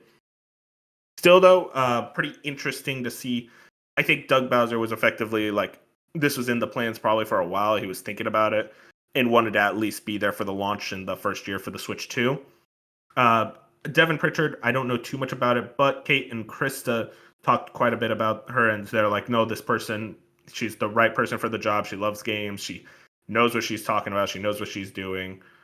And also, Satoru Shibata is also very clearly a veteran within Nintendo. He's been at the company for, I think, 40 years was what I was hearing. Very, very long-standing member of Nintendo. So this seems to be a pretty interesting leadership change. I have seen a lot of people like, now Nintendo will not be greedy. And it's like, guys, Nintendo of America is the marketing branch. They do not handle a lot of the actual like nitty-gritty pricing details or like game software or anything like that. Nintendo of America is effectively a marketing branch, and Reggie was actually kind of an anomaly in what he was able to get done with stuff like Wii Sports being bundled with the Wii. And I'm curious to see what Devin Pritchard can do, but I don't expect too much to change. Bob, do you have anything you want to add on this? Yeah, I mean, I think it's a great hire in the terms of like she's been with the company for a really long time. Seems to be, has proven herself in multiple different departments, and I think she's a bit on the like younger side. I think she's a little bit older than Reggie when he started, but obviously younger than Doug was. So yeah, I think she's hopefully going to be around a little bit longer because honestly, Doug was kind of a shorter reign. Granted, like you said, Reggie was the anomaly, so I don't know if that's more of a standard time frame, but I do. It does seem positive, and hopefully I just want her. She seems like the type that would actually show up in the directs, and I kind of didn't like that Doug Yeah, I hope was so. like never in the directs. Like come on, I think say so. hi. So to get so what's interesting, Doug would normally what it would be was like Reggie and Doug would show up at the E3 directs because that was E3 was in the United States, so they would get the NOA president there. What's interesting is what's it called? E3 stopped happening. Any other direct was usually just Koizumi and Takahashi. That way it was easier to translate. They didn't need to get Doug there and have an interpreter for Japanese. And it's like, okay, we could just kind of like keep the Japanese voiceover and then, have like an English voiceover, have a, Spanish voiceover, whatnot. So that's usually why the NOA presidents didn't show up in like other directs and only really the E3 directs. I do kind of am with you. I think they will at the very least maybe for the NOA direct or like whatever the next one is. It's like have a little spotlight. It's like, hey, I'm the new president, yada yada yada, just to get people like familiar with her. But I'm curious to see how front facing she is. It's very possible she's more of a background person within the company. Because Reggie was very much an anomaly for Nintendo leadership in Nintendo of America. He was someone who was very outwardly facing, very much like in as many directs and many interviews as possible. Yeah, and it does seem like she's gonna probably be more in the background, but honestly, and I know this is completely psychological and nothing else, but just kind of the way Nintendo's been acting around the Switch 2 has made it feel more corporate in a sense, and it's like. Mm-hmm. Literally just put her on the screen so I can feel better about you guys. Like just make me feel a little bit less like that you're being so stingy on things. I feel like it being the first female president, they really want to like show her off is a really bad way to say it. They want to have her like be like kind of outwardly. Yeah. It's like, hey, look, we got like, female person like really leading the company now. Well, and like Xbox does it with Sarah Bond, so but you would still have Phil there. Like, I don't know. It just doesn't. It seems like a missed opportunity to not like her LinkedIn profile has the what's the Pikmin. Yeah, it's like, come on, man. It's clearly she's a Pikmin fan. She's the GOAT. We could just start getting like Pikmin 5, 6, 7 all like yearly. Like hell yes, everything Pikmin. Hey, that's a W for me. Let's talk about our next thing. Bob, back to you here. ROG Xbox Ally X handheld will cost $1,000 on release on October 16th. This is Jeff Keighley who posted this. And the regular Xbox Ally will be $600. My favorite thing was the first reply to this tweet is, hey man, I love video games too, but sometimes you got to save your coins for more important stuff from a Talk Country, Tropical Freeze. But yeah, Bob, you're going to be able to get one for us so that we can review it, right? Absolutely not. The normal Ally is a reasonable price, and granted, I don't love the Ally X price, but you look around at like the high end handheld space, and somehow the Lenovo Legion Go 2 is like $300 or $400 more, and you're like, wait, what? It's not the most expensive at $1,000. Still too much. And the way what's interesting is because I've been talking to Fusion about this lately, because he had talked about getting a Steam Deck, or just like I don't know, like some other handheld, and like what is the state of the handheld market right now. And it's interesting how much, at least my opinion, has changed in the last year, because I was definitely on board with the Windows handhelds, like once they get them more attuned to handheld gaming, which it sounds like the software on this is more attuned to handheld gaming. And with the Play Anywhere functionality that Xbox is pushing, like this definitely seems like such a good market. And I used to like poo-poo the, and I still kind of do, the PS Portal as it just being a streaming only companion device. But it is interesting because we are seeing now this year specifically, Android is becoming a bigger player in the handheld markets. They've always been around, but there wasn't a lot of compatibility both with Steam and then with emulators. So it's like, what is it really good at? And it's playing Google Play Store games, and like who's buying a handheld for that? However, just recently we saw like I get a lot of this from my guy Russ at Retro Game Corp, but Android is coming along really well as a platform for these handheld machines, and they can sell them so much cheaper. They have such a good battery life. They rival the Steam Deck, because the Steam Deck is still far and away like the gold standard, where it's just like it works, it's compatible, it's got great battery life. It's just not powerful to run like current games at like uncompromised settings, whereas like maybe like the Ally X is definitely trying to still hit that. But basically the Android platform is getting better at pretty much everything, and just recently someone has figured out how to play Steam games locally on Android, and that's going to change everything. Because if you can reliably run Steam on Android, that is going to bring the prices way down on the handheld market and actually make it affordable again. The problem is Xbox isn't going to be interested in that, and they're going to stay at this high price range, and I don't know what that does for the higher end. But to wrap this all back around to the Ally X, it's funny that now the cheaper one is $200 less than the most expensive Xbox. That's insane. It is insane. And it sounds like they knew they were going to not make a lot of them because somehow they're sold out, depending on where you're getting your pre-orders from. I don't know how accurate that is. But it does seem like my point is that the trends keep changing in the handheld space, and I just it's important to really nail it, because otherwise we're going to, like, if the Android changes keep coming, now all of a sudden you have this super expensive Windows-based handheld that no one's going to buy and is obsolete in a couple of years. And that's just the nature of the market. It's still reinventing itself and developing in such crazy ways where I don't know what the future is going to look like in 2 years, because I was for sure thinking, oh, it's going to go in the way of Windows, and now all of a sudden it's completely flipped. So, and plus Steam's still there. They can make a Steam Deck 2 and completely revolutionize everything again. And the Switch 2 is still going to be a major player. So, that was a lot of talk to say. Basically, like, I don't think the Ally X is going to be doing anything, but hopefully it continues to make Microsoft prioritize the Play Anywhere initiative. We never talked about it on here, but I mentioned in the Discord, they are working on a feature to have cloud saves work on any device, regardless of development interaction.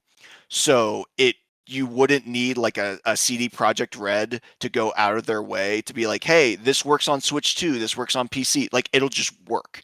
And that would be great for the handheld market, so that you don't have to buy, or you don't have to start over on a certain game. If you just own it, you can play it anywhere. And continue to develop in the space, because there's still a untapped market in the PC handheld space, and hopefully they can. And it sounds like Sony's still going to invest. Nintendo's obviously investing, so I just see this as good news. That sounds good. One thing I actually forgot to put on the doc. I just needed to get Bob's thoughts on this POW Farm, the POW World spinoff. Just curious how you feeling about this one. I hate that I sound so contrarian, but I do it sounded so much more interesting than the Pokemon farming one. Mostly so I don't have to play as that weird fucking Ditto the whole time. Literally, it's just the Ditto. It's just the Ditto that I hate. Everything else looks fine about that game, and then I don't want to play as that fucking Ditto. I do wonder, it like, does how look good. It does, because I feel like I liked the like base building and like all of the side things that you had to do in Power World. I just didn't love the battling. So you take that out, and now we're just focusing on the side stuff. That is actually what they did really, really well. Those gameplay loops in Power World are probably the best part about that game. So if they're just focusing on that, I think they could do even better than what they already had. Yeah, like the guns were always like a gimmick, and it's like I don't really want to shoot them. I kind of just want to hang out with my pals. So I think this is way more interesting to me. And listen, it looks and feels like it runs a lot better than Power World ever did. So yeah, I'm kind of with you that I think this looks like it could be a secret banger. I'm not into these type of games normally, but I don't know. I think like hanging out with my little pal guys sounds like a good time. But it is also funny. it's the dark humor though of it, because even in Power World it was funny. It's like you have these cute like creatures, and it's like, get to the machine line and assemble my gun for me, you know. It's like, or get to the mines and, you know, don't come out until you gave me like 16 gold. It's like a really dark sense of like, these are supposed to be cute cozy games, and then there's just this layer of dark humor that's really messed up but kind of makes it interesting in a way that, you know, the other cozy games really, that's not what they're meant to be.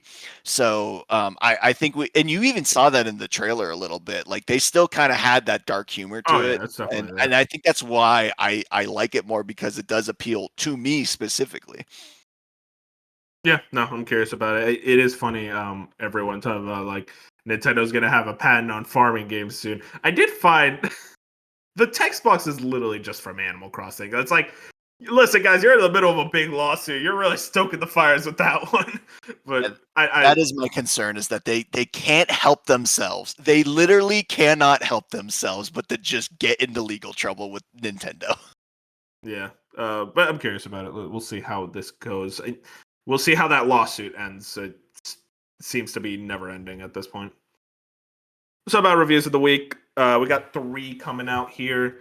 First and foremost, Ghost of Yote, sitting at an 88 on OpenCritic, really high.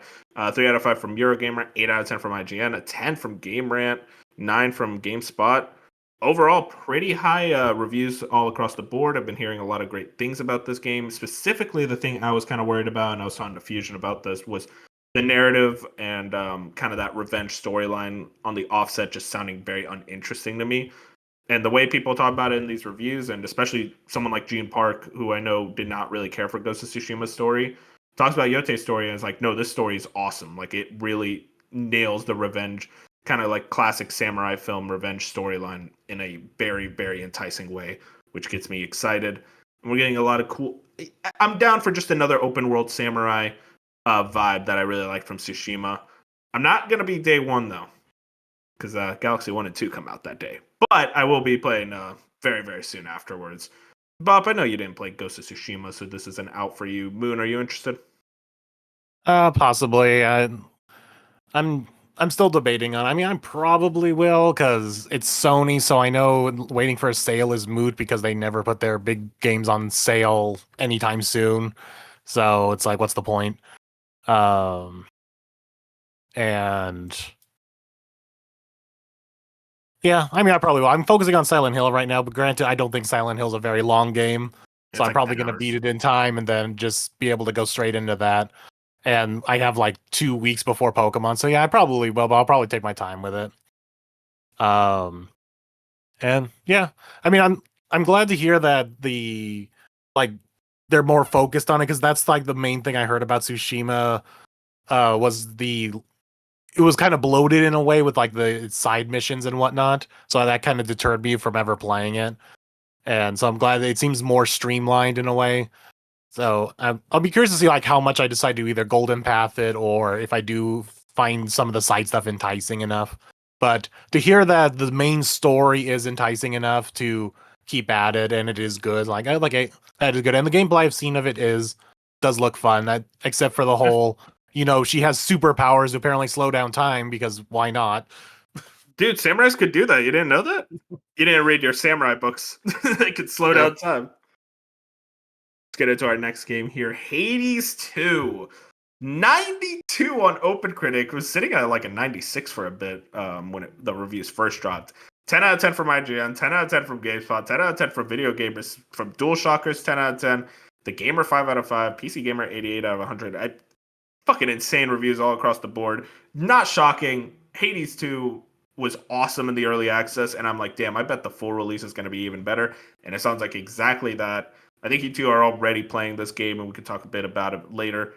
I cannot fucking wait to jump into this. It's one of those things where I'm like, I'm so curious to see what changed and what got added from the early access version. Me and Bob, hey, pre-patch Chronos killers. We're actually goated at that shit. So a year and a half later, we could still stand tall on our mountain of impressiveness. Yep. But yeah, very, very exciting. Cannot wait to jump into this one. Yeah, I Yeah, played it's a round just before this podcast, and everything still feels great. I've forgotten like half the stuff of how to upgrade my stuff, so I'm still like I need to relearn how to upgrade everything. yeah. But I'm also gameplay's great. a sicko, and I started over, and um, yeah, it's so far I can really only tell UI changes, but yeah, this game still has the juice, and Oh yeah, I'm really happy it's reviewing well. And also too, for the record, Ghost of Yote, I am excited for. It's so many games, man, and I'm yeah. Oh I'm mad. yeah, I'm mad I didn't get the Tsushima, but like they do look incredible, and even like my casual friends are hounding me, like, dude, play Ghost of Tsushima. It's like, yeah. okay, I Jump out of don't, college, bro. Come on, let's get into this. honestly. And then finally we got Silent Hill F87 on Open Critics, 7 out of 10 from IGN. And then 4 out of 5 from Games Radar, 9 out of 10 from GameSpot, 4 out of 5 from Eurogamer. Pretty high scores all across the board. Very, very, very excited to get into this. I love Silent Hill. And it seems like everyone's kind of like, yeah, this is like a great return to form. Yet another Konami W, which I have been very happy to see. I love Konami, so glad to see them on the comeback, especially after MGS Delta and Silent Hill 2 remake. But yeah, I'm going to be jumping into this one very soon, hopefully this weekend. Yeah, I got about an hour and a half into it last night. And yeah, vibes are immaculate. Gameplay's getting used to. I mean, it's very simple, but it's nice at the same time. Like, you don't want a super deep combat system for something like Silent Hill, but it works. Her dodge though is insane. Like, she is a fighting game character with this dodge. It is instant transmission. Oh yeah, dude, it's so funny. All the memes have just been like, she is way too strong for a high schooler.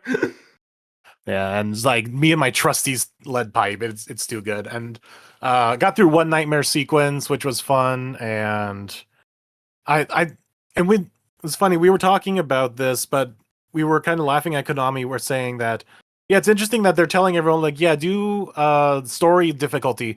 Yeah, I boot up the game. There only is story and hard. Like, what happened to easy and Oh, really? medium? There's no There's medium? Oh, wow. no, there's only story and art. And then when you go to puzzles, I don't know I how heard they the hard is classify actually this. really hard.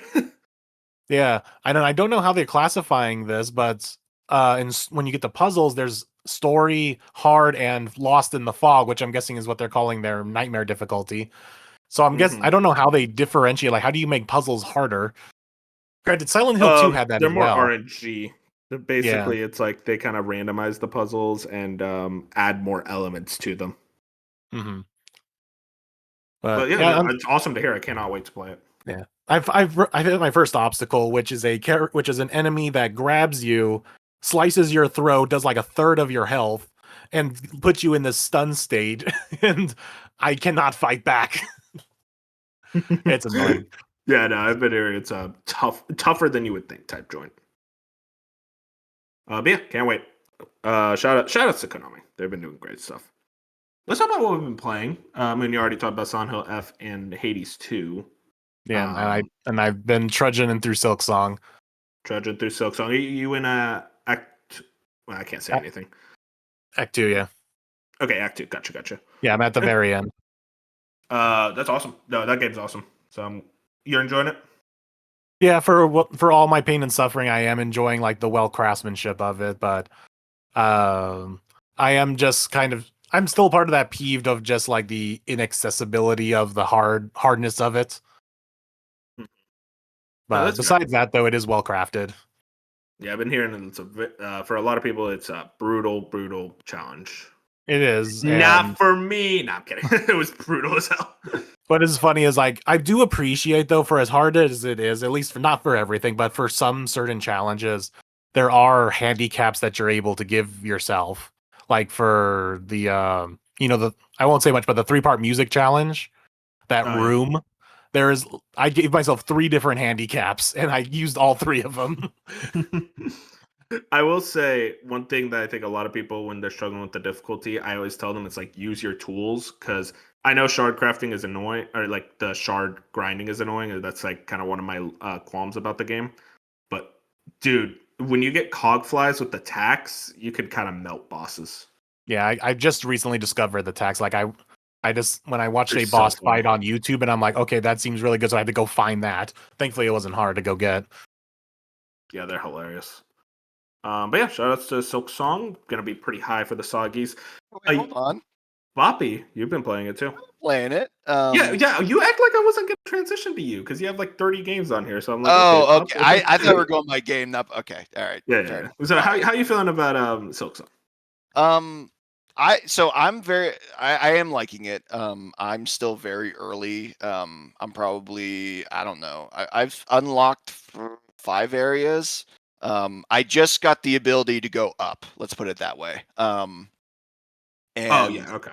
so I'm still very early in the Act 1, and I've played a couple bosses. I really like the bosses so far. It's definitely getting me back into that mind of like, okay, can't be too aggressive, like really understand attack patterns. Also, thank God I figured out there's a parry early on because I I like accidentally did. I'm like, wait a second, did I just parry that attack? Okay, well that helps with a game plan going into some of the bosses or enemies at least.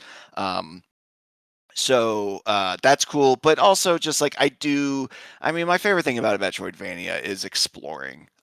Obviously, with Silksong, I have my qualms about like the map and how to track it all and how to like stay knowing where you're going. But it's really good, and I've already found like secret areas, and it's really fun to explore and just go down rabbit holes and then be like, wait a second, I have 1 health and I haven't seen a bench in 5 minutes. Uh-oh. Like, am I Yep. gonna remember how to get back here? It's And very then hardcore Metroidvania in a really cool way. for sure. And it was funny being in one area, realizing I can't get out because the way back out is I have to go up, and I currently couldn't go up. And then I'm like, how am I getting out of this? And then looking around, finding the new ability I needed to essentially go up, and then it's like backtracking, and then it's like, oh, that boss that looked very what's the word, looked at a place like, that's going to be something later. I come back and now it's a boss, and it's going to fuck me up for a little bit. That's just, it's just stuff like that where it's like really really cool. The hand drawn art style is still amazing, the music's great, and I'm just taking my time with it really, so it's more of a slow burn for me, but I'm still enjoying what I'm playing. I'm 40 hours in. 40 hours. I'm trying to remember. I think I beat at 55, around that range. I think I'm at like 6. I spent a lot of time wandering, and I've cleaned up everything for the end of Act 2. So that was a couple of extra hours there. All right, Bob, but you got like 300 games here. I did want to special. I did want to comment too on Hades too. Oh yeah, I forgot you played that. Going back into it because I did start a new save, and like I am glad I started a new save because I know what they added was just on top of what I already played, but I don't replay games often. It's probably one of my like Finally, someone who gets me. Yeah, I mean, but I want to, right? I feel like I never have the time, or I'm not giving the games I want to play a chance, and so it's few and far between. So for me, it really is like replaying the game again, and I don't get that feeling often. And it just feels like, putting on your favorite sweater on the first cold day of the year. We're like, oh, this feels good. Like I'm home. It's so nice to be back.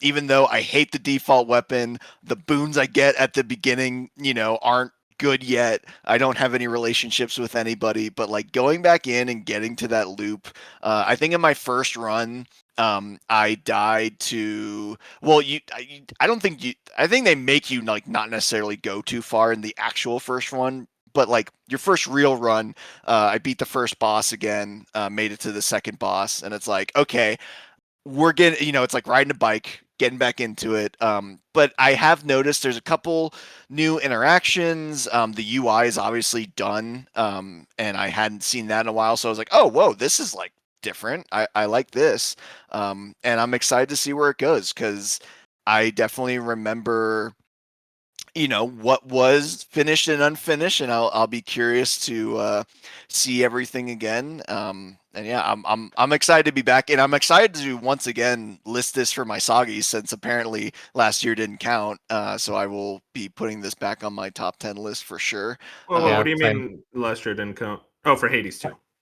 Yeah, we didn't put it Okay, anywhere. sorry, I except just for joined early back. access. I had it on my list, but apparently that didn't count. So I will once again put it on my top 10 list, because it is definitely. I mean, it brings up an interesting. What the hell is game of the year this year? Like, the conversation is one of the more diverse ones we've seen in a while, and which is great. But It's I'm just insane. like, oh my god, how is this gonna work? Yeah, so going through the list, I'll kind of knock out some of these real quick. Lego Voyagers was awesome. Very much a short game. And That gets me more interested. it dude, like, we're talking like 2 hours short. Like, it is short. However, it's really fun. Like, it's very much like it takes two or Split Fiction, like same screen co-op. They even have like the buddy pass, so only one person has to buy it. And there's just something so funny about being a Lego piece and rolling around and then like collecting more Lego pieces. Like, me and my friend had a great time just fucking around in this game. It's a great sandbox still. But yeah, I had a great time with it. It's just I wish it was double the length, and I don't say that about games ever, but it was just a smidge too short, especially for the price. I think I got it on sale for like 22 or $20. And like, even at $20, that's a hard recommendation. So definitely wait for a sale, but a great little co-op game. Sonic Racing Crossworlds, I only played the demo of this because I feel like the reviews made me say, okay, is this something I need to pay attention to? And Moon played it as well. We had talked about it a little bit. And for me, it's like, okay, I like the rival system. I like the kart system. I like the racing itself and how they structure it with all the rings and the teleporting, and then the last race of the Grand Prix being all three races you just did. That's all really cool. It's just the actual gameplay is just not Mario Kart, and it's really hard to be Mario Kart, and I understand that, but it's always going to like bump it down a bit for me. You're just always going to especially compare it. for $70, dude. Like, it was hard enough justifying Mario Kart, but I still could. I cannot in good conscience justify Sonic Racing for I can't. anything above like $30 or $40. Yeah, Counterpoint. that's the thing. Though, it was hard enough for Mario Kart, but I knew Mario Kart is such like an evergreen title that I can just pop in and play anytime whenever I just bored and just want to go race a race for an hour or whatever. Good. Like, it feels good in Mario Kart. Mm-hmm.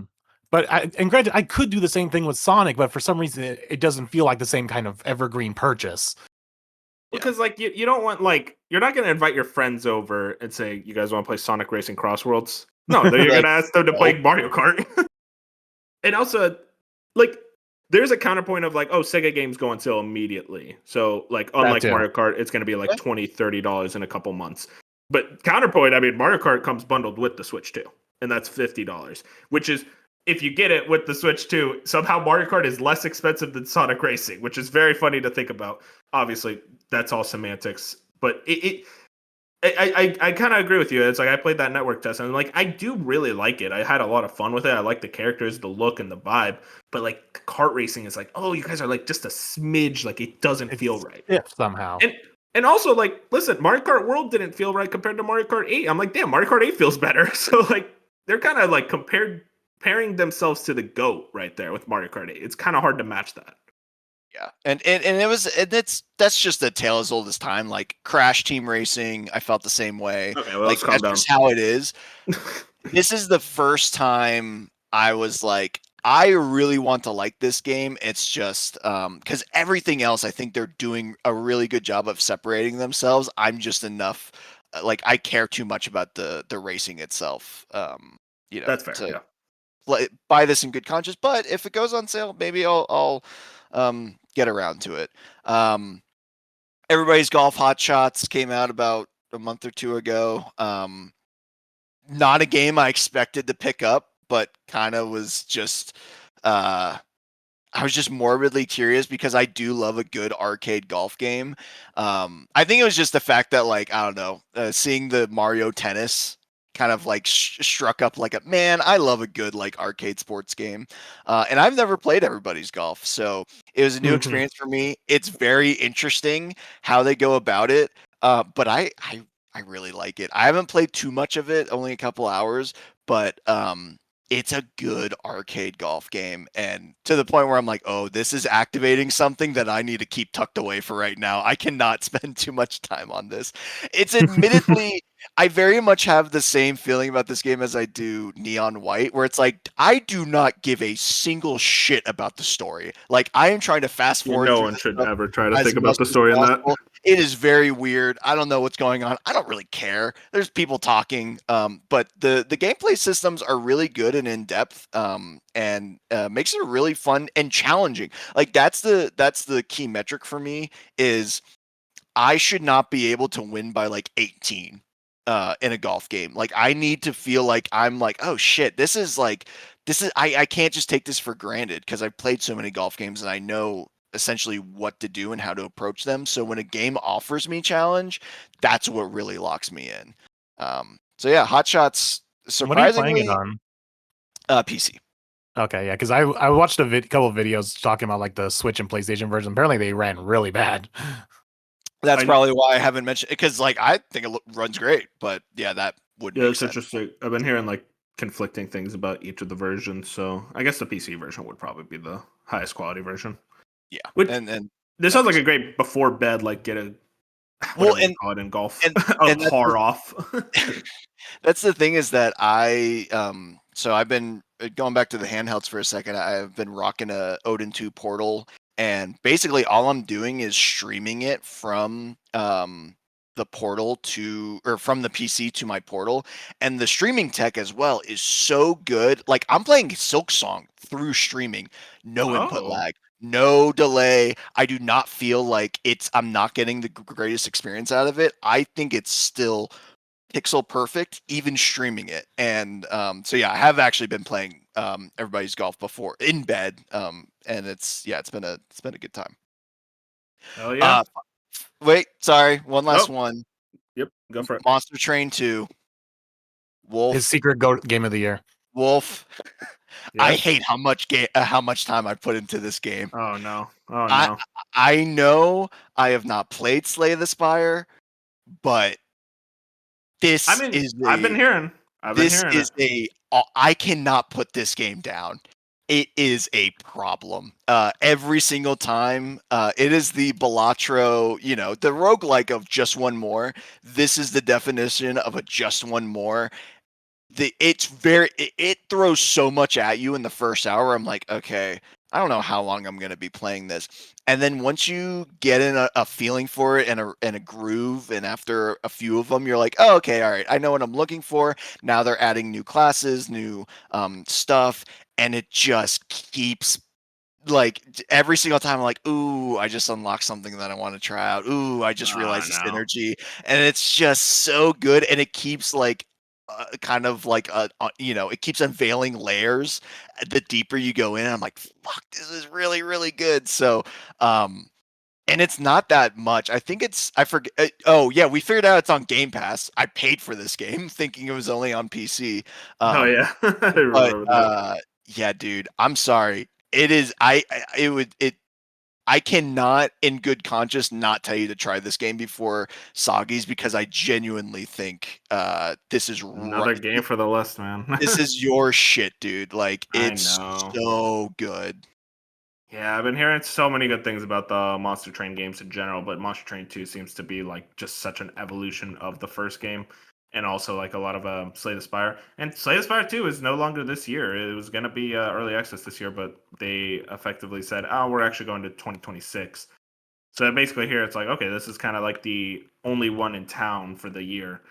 They're scared. They saw Monster Dang. Train 2 and they're like, they're scared. They got to up their game. Okay, let's calm down. Bob. Let's calm down, Bob. Yeah, I remember I checked it out when it first dropped on Game Pass like a couple months ago, and I was like, "Oh, this is neat." And And I was intrigued, but I think I am in that, like, I was in that first hour or so where you said every kind of throws everything at you, and I kind of lost interest because of that. So maybe I'll have to give it another shot. It is on Game Pass, so I could just download it on my Xbox app and give it another shot, because I do like that one more turn kind of, or one more run kind of game. Yeah, So it was very much a thing where I'm like, man, I don't like the people, the class I'm using. I don't like any of this stuff. This synergy doesn't really make any sense. And then I changed to the other one. I'm And like, then you okay, find it. I can wrap my head around this a little bit more. And then I just recently I went back to that first class that I didn't like. I'm like, oh, I Yeah, same clearly thing have happened to not me with touched this in a while and now completely understand what I need to do and made the most broken build with that class. It's like, oh, okay, got it. Like they're all viable, they all work in different ways, and oh, it's just so good. and I'll maybe give it another try. Yeah, no, you're really selling on me on this one. I just God, too many games, man. But And especially now with definitely Hades 2 now, I have that game again. It's like, oh, just one more run kind of game. Yeah, I know. It's with especially with Hades too. It's like God, so many games. shout outs. Can't wait. Very much. There's a lot of stuff coming out. I saw a Bloomberg article that Jason Schreier put out about like, no, there really are just too many games, and it's reaching a point of like oversaturation and games not being able to stand out the way they were able to maybe like 10 years ago because of just how much stuff is coming out. And I kind of agree with it. I think there is a breaking point, but at the end of the day, as consumers, we I just think have it's this only a gluttony of riches. problem for people who have a wide range of interests in a lot of games and genres, like kind of like us. Like we'll try the Hades and the Hot Shots Golf and the Monster Trains and then Yotei, and then like we will jump all over the place. Whereas a lot of other people will play. I'll play my Call of Duty and maybe a Horizon, maybe Yotei, and that's it. Oh, dude, I had a friend be like, because I was telling him like, oh my god, there's so many games to play. He's like, what? And I'm like, oh, don't say that. Like, there's Like definitely a what? disconnect.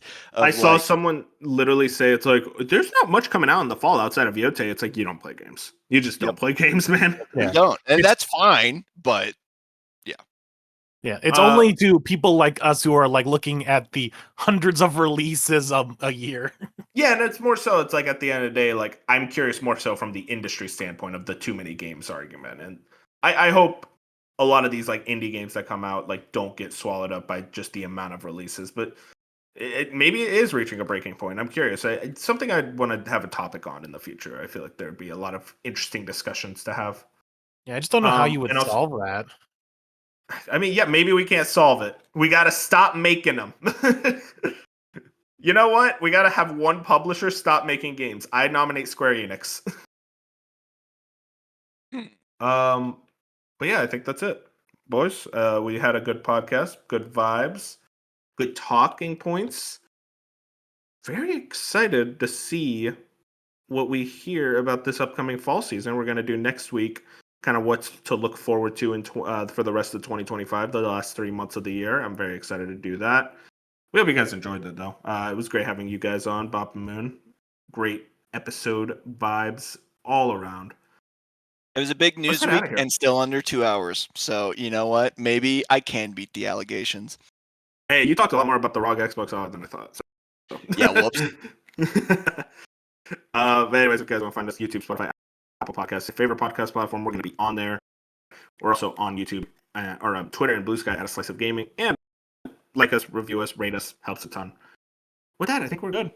Say goodnight, everybody. Good That's the night. Chronos.